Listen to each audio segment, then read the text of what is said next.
top mistake to avoid. Remember, this is a very challenging part. If you are a part of any training session, definitely trainer will guide you.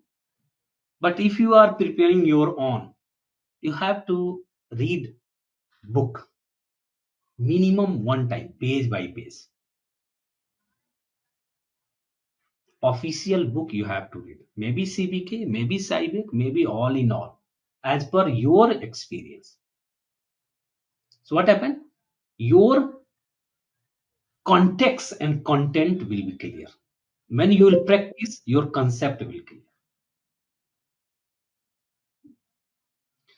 Don't think about dumps. So please don't think. This is not technical exam.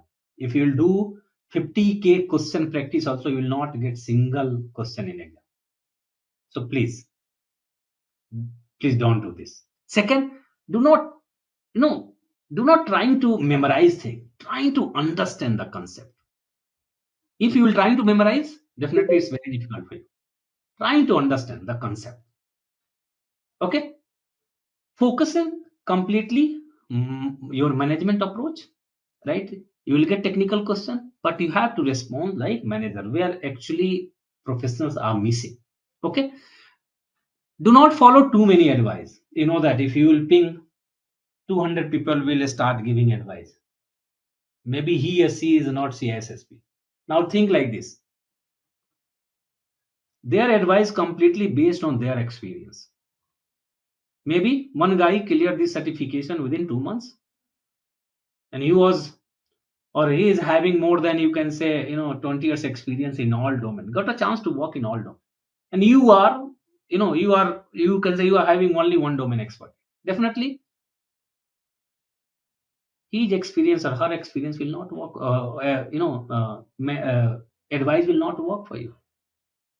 You are a best advisor for yourself.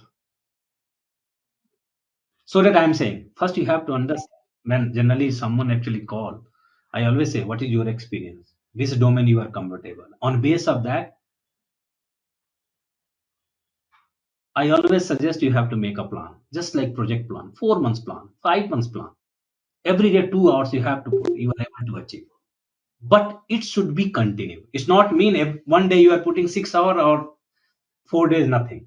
No, it's not work like this. CISSP is a marathon running, right? You know that in marathon what happened? Initially slowly, and after that you have to increase the pace. Same you have to do in CISSP. Don't refer multiple resources if it will create a problem, because the same information you will get everywhere, or maybe you can say some wrong information, it will confuse you. Don't panic during and before exam, or you can say, be calm, go like CISO mindset, you will actually clear. We have a many advice as well how you will actually confront the questions, everything.